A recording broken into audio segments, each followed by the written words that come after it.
Yay me, that's pretty good. Boy, something is blooming this morning because my eyes are itchy and my nose is running. So we'll see. Let's get our Instagram going here. There we go, finally. And we'll see who all pops on today. I know Jonil is in Green Bay for a wedding. So we'll see whether or not she pops on what would be an hour earlier. Welcome, everybody, to Saturday's Early Morning Intuitive Guidance. I have a little section out of the book Decisive that I want to read for us today that if you take some of its advice, I think will help not only your personal relationships, but also any business relationships that might have a little bit of strain in them. Good morning, Nancy. Glad you are here. Welcome. Thank you for all the beautiful flowers. Much appreciated. Hello, Barb. Glad you're here. Welcome. So let the practical rebels roll in on this fine Saturday and get ourselves off and running. So I'm pooped this morning. Oh my goodness. That little girl kept me busy. She's going through a phase where she's alternating very rapidly between smiley and sunny and whiny and crabby. So, good morning, Abigail. Glad you're here. Welcome. I think she might be actually moving toward cutting a tooth because her uncle Logan cut teeth at 4 months, and it tends to be yeah. So she was a little owly yesterday, little clingy, little all the things, So swaddled her, put her in the bassinet to nap, and that lasted maybe 10 minutes, and then she wanted to be held. So I obliged. We didn't even get our usual walk in because we were very busy doing other things. And when I would feed her, typically you take the bottle out and she complains a little bit, but she burps and then we go back to feeding. This time, every time I took the bottle out, she raised holy hell. So that's what I'm more used to. That's what my kids did. They were ugly when you took the bottle out. So they didn't get bottle fed till way later anyway, but yes, so she was good, but going through some changes, I think. So we rode right along with those changes.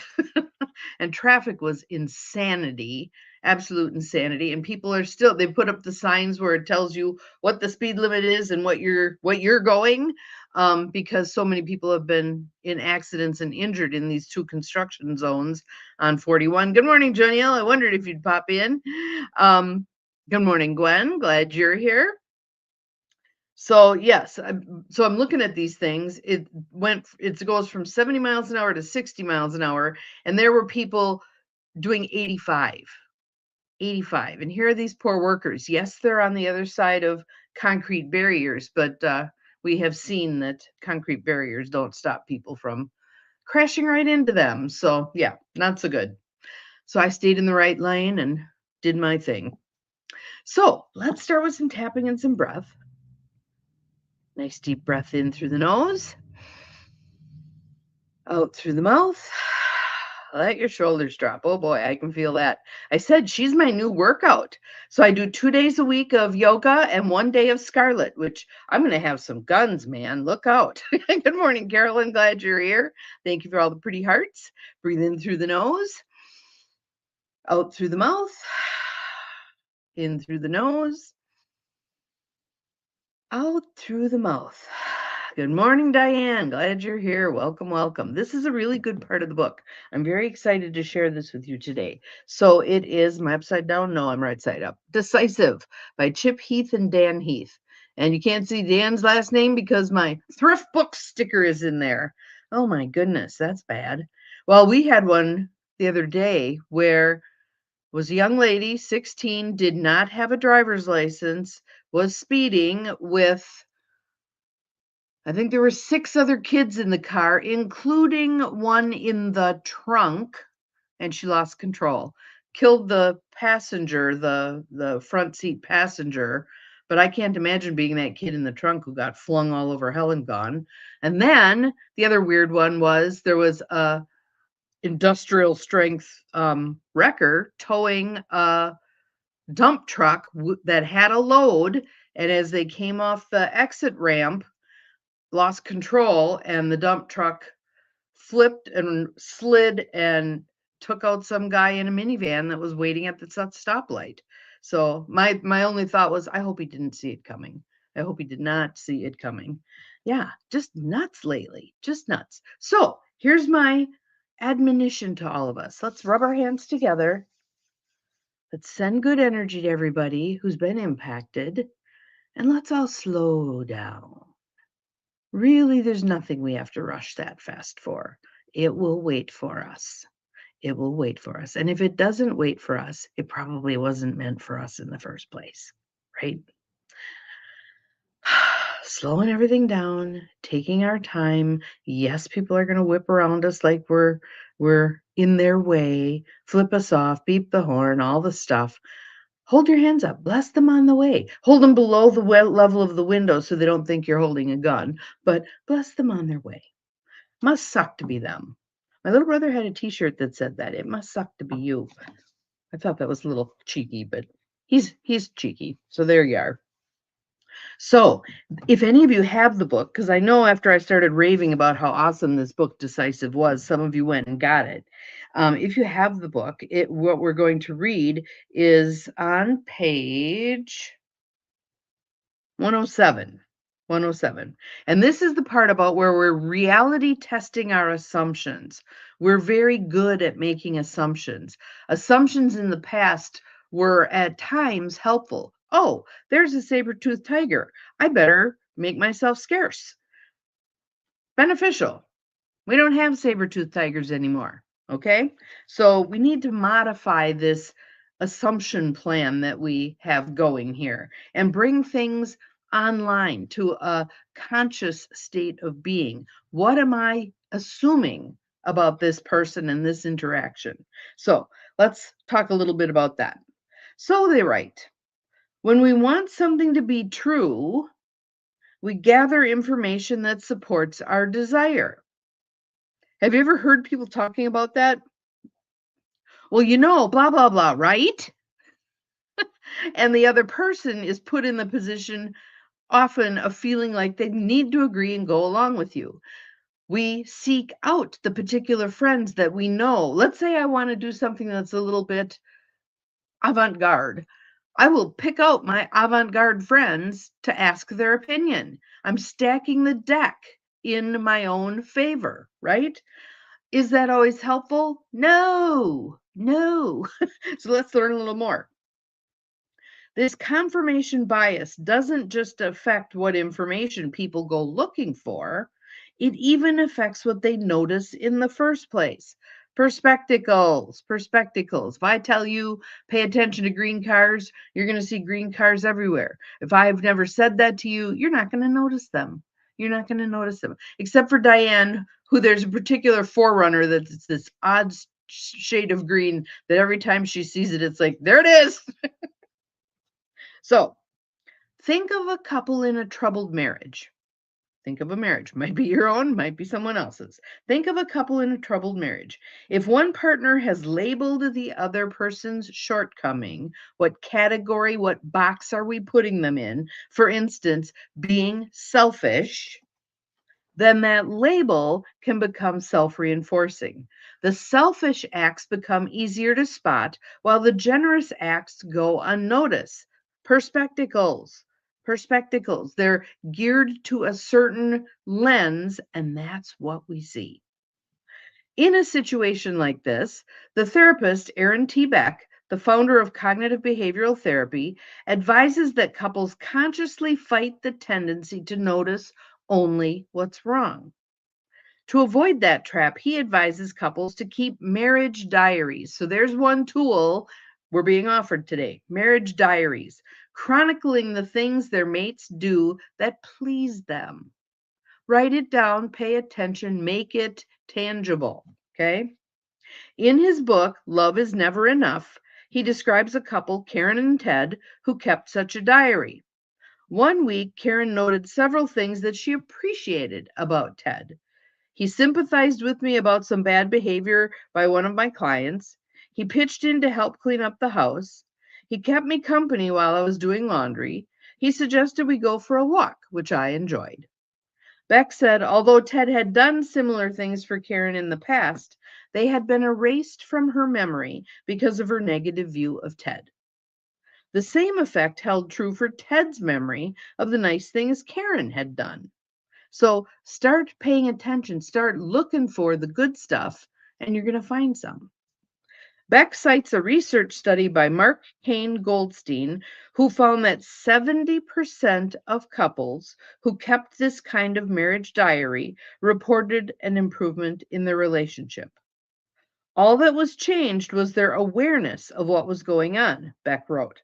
Before keeping track, they had underestimated the pleasures of their marriage. So here's the thing. If you're saying, I'm going to stay in this marriage anyway, come hell or high water, I made my commitment, blah, blah, blah, I'm staying put, why not make it more pleasant? Good morning, Beth. Glad you're here. Welcome. So try it. Try a marriage diary. Write down the good stuff. Notice what happens. It's an experiment, right? Nothing to lose with this experiment. As in a marriage situation, our relationships at work are sometimes corrupted by negative assumptions that snowball over time. A colleague speaks out against our idea in a meeting, and we think he's trying to show off in front of the boss. If this happens another time or two, we might conclude he's a brown noser, a label that will become self-sustaining, as in the marriage situation. To interrupt this cycle, some organizational leaders urge their employees to assume positive intent. That is, to imagine that the behavior or words of our colleagues are motivated by good intentions, even when their actions seem objectionable at first glance. This filter can be extremely powerful. Let me grab a drink here. Indra Nooyi, the chairman and CEO of Pepsi-Cola, cited it to Fortune magazine as the best advice she had ever received. Excuse me, that advice to assume positive intent. She had received that advice from her father. She said, when you assume negative intent, you're angry. If you take away that anger and assume positive intent, you will be amazed. You don't get defensive. You don't scream. You are trying to understand and listen because at your basic core, you are saying, maybe they're saying something to me that I'm not hearing. A blogger named Rachel Arnold Simmons uses the assume positive intent principle with her husband. When your husband does something and you immediately go to a negative place, ask yourself, what are other possibilities that may be more positive than what you are thinking? Could all of you post that in the feed, please? If it's in there 10 times, I'm going to be thrilled. There's 12 of you on here, by the way. What are other possibilities that may be more positive than what you are thinking? You're assuming positive intent. Put a bunch of them in there. So let me just come up with one. Let's say there's a coworker who rides everybody's butt about how they do things, right? Nope, you did that wrong. You're not doing that right, blah, blah, blah, blah, blah. What if rather than assuming they're just a gigantic jerk, what if you assume, wow, they have control issues? Wow, they are obsessive compulsive. Wow, they are just trying to make things good around here. Wow, they have bigger picture, whatever. Any one of those, even though some of those still have kind of a negative flavor to them, any one of those is going to cause you to shift your reaction, right? If you think they have OCD, are you going to be as mad at them as if you think they know everything? No, you're not going to be. Is it a pain in the ass to deal with that person if they have OCD? Yeah. But you're probably going to give them more latitude than you would if you think they're just being a jerk. Okay. So what are other possibilities that may be more positive than what you are thinking? Assume he is trying to help. Assume he does not need to be reminded. Assume it is not his fault. I try to always ask the question, what's another possibility? Yep, exactly. What's another possibility? That's such a great question. What's another possibility? Because we learned from this book previously when we were talking about it, the either or. I have to pick either this or that. The answer is this or that. No, there could be 8,000 different answers. Generate some more options. Generate more options. Okay? Because even if you aren't going to take them, okay, I'll go to an ultimate situation here. Dealing with clients who are suicidal, severely suicidal. What do they see? Two options. I'm alive, which I can't stand, or I'm dead, which feels like a relief. Two options. That's all they can generate. So I start working with them on, let's see what else we can come up with. The stay alive option. What are some things within that stay alive option? I know you don't want to stay alive. I get it. I hear you loud and clear, but just indulge me. Let's mess around with this. What are some other options? And we are writing them down. We're making them tangible. Okay. Let's say the thing that's driving them wild is they're living with their parents. Okay. So it could be you decide to become homeless. Put it down. I know it's a shitty option. Put it down anyway. It could be you decide to go live with your older sister. That doesn't seem like a good option either.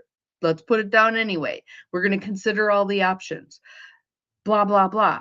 Pretty soon they begin to see there's more options than just I'm alive and stuck in this crappy situation or I'm dead. Okay. So let's see what else. One more paragraph here.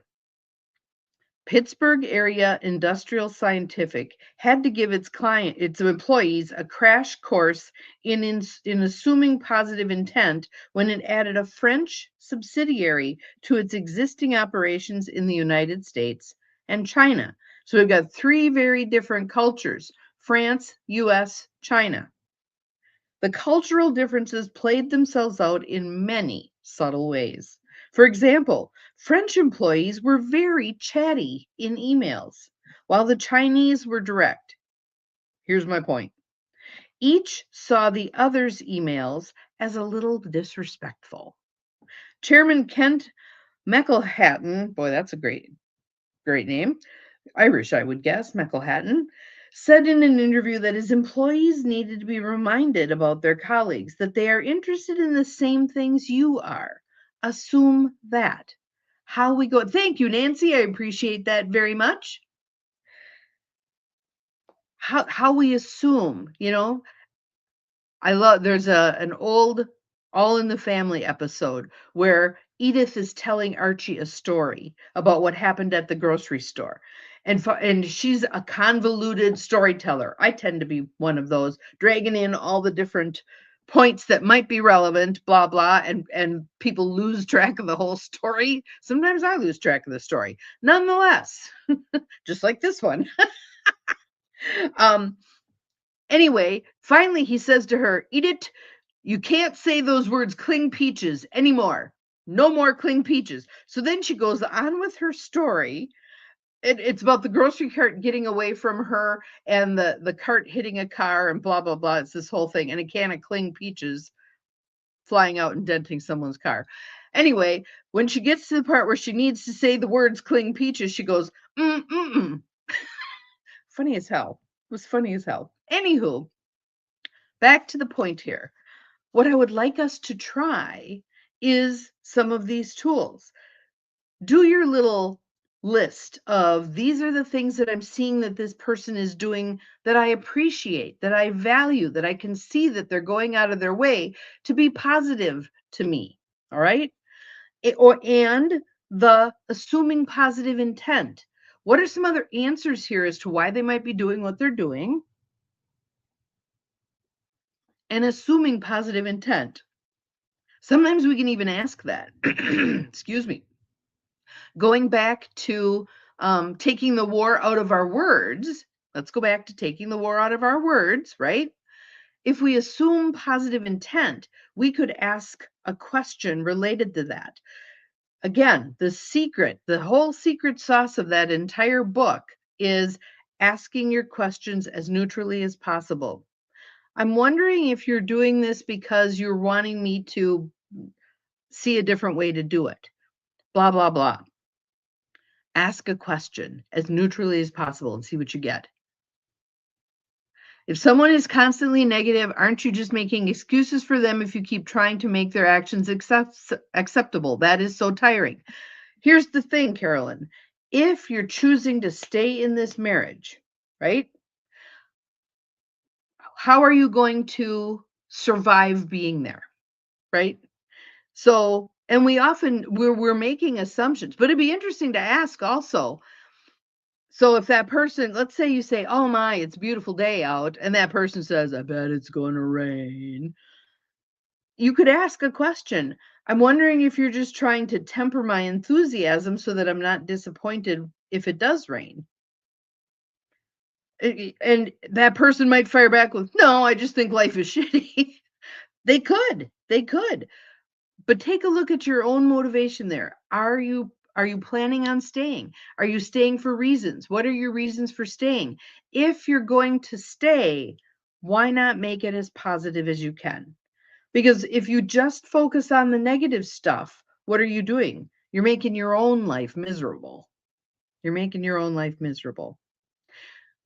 The likelihood that that person's going to change is directly proportional to the changes you're willing to make yourself. So if you can move yourself into that place of neutrality when the negativity comes your way, and if you've been living with the negativity 40, 50 years, it's like fingers on a chalkboard, right? You're waiting, you're on edge, you're waiting for the next shitty comment to come flying out of their mouth, right? There's the work you need to do. How do you get yourself into a more neutral place? And I will suggest that when you get yourself into a more neutral place and go back to the vending machine. He puts his money in, he pushes the button, he expects a certain response. He puts the money in, he pushes the button, he expects a certain response. Now he puts the money in, he pushes the button, you give a different response. What happens? First of all, he might stop for a moment and go, "What happened here?" Then he's going to hit the button more. He's going to flip the coin return. He's going to shake them. He'll escalate, trying to get you back into the pattern that's been going on for however many decades, right? Over time, when that attempt to get you to change back fails, he may begin to get more positive. Okay. This is a two-way system. This is a two-way system. There's nothing to be negative to if you're not there and if you're not responding. Can he sit in his own soup? Yeah.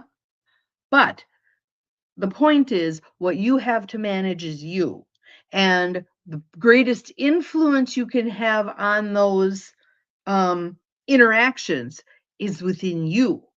It's not about changing him, it's within you. So, to test your comment there, if someone is constantly negative, aren't you just making excuses for them if you keep trying to make their actions acceptable? You're not making, in this case, I would suggest starting with that first Aaron T. Beck option as opposed to the other one. Start with the one, Carolyn, where you're going to document the things that are positive. So let's say he picks up his shoes and puts them in the closet. Put it down. Let's say he mows the lawn. Put it down. Let's say he compliments a meal. Put it down. Even if those three things are buried in a sea of negativity, put them down. Write them down. Just start with that one and let's see what we get. This is an experiment. This is an experiment. Yes, need to work more on changing your perspectives. Absolutely. Don't we all? And here's the thing, guys. Our lower brainstem stuff is geared toward finding the negative. We are wired to find the negative. Why? Because it had survival value. And our brains really haven't changed that much since we were outrunning saber-toothed tigers. So we need to be cognizant of that. We have a bias toward the negative and consciously use that cortex that has developed for us, use that cortex to find the positive. And that's why I love that statement. Let me find it again. The shorter one. Where the heck is it? What's another possibility? What's another possibility? So, and Nancy put it in the feed again. Thank you very much. What are other possibilities that may be more positive than the one I'm thinking? If you're thinking your spouse is just a jerk, what are some other possibilities? What are some other possibilities? There's your challenge. So, many of us can experiment with this, right? Why does it trigger me when someone says your perspective is wrong? How do you respond when others are telling you that your perspective or emotion is wrong? Okay, I would suggest that the triggering word there is probably wrong. None of us like to be wrong. None of us like to be wrong. If these are people who are close to you, Tracy, I would suggest that you say to them, when you're about to call me on something, instead of telling me my perspective is wrong, will you tell me that's an interesting perspective, or that's a different perspective than I have? Maybe that would be less triggering and allow you to take a look at it. Okay, so how are they different? My perspective is that, the world's going to hell in a handbasket. What's your perspective? Nope, we're just going through some difficult times. Isn't that interesting? I wonder how they can have that perspective when mine is so much more dire. Okay, just see if you can get them to change the word wrong, and within your own mind, change the word wrong. Different. It's different. My perspective is different than theirs. And when you're the only one in a bunch of folks that has that different perspective, it can be hard not to think you're crazy. You know, and the example that I use of this is, how many of us were raised on the Munsters? Remember the Munsters? And remember Marilyn Munster? And she's this beautiful Marilyn Monroe kind of person. And they're so sad for her. And they're so, she's such a misfit. She's not like them. They're all monsters. But, they're because she's the one who's different in that family, she's the one who's the odd person out, right? The rest of us would look at the family and go, man, they're all nuts, but she's something. She's good.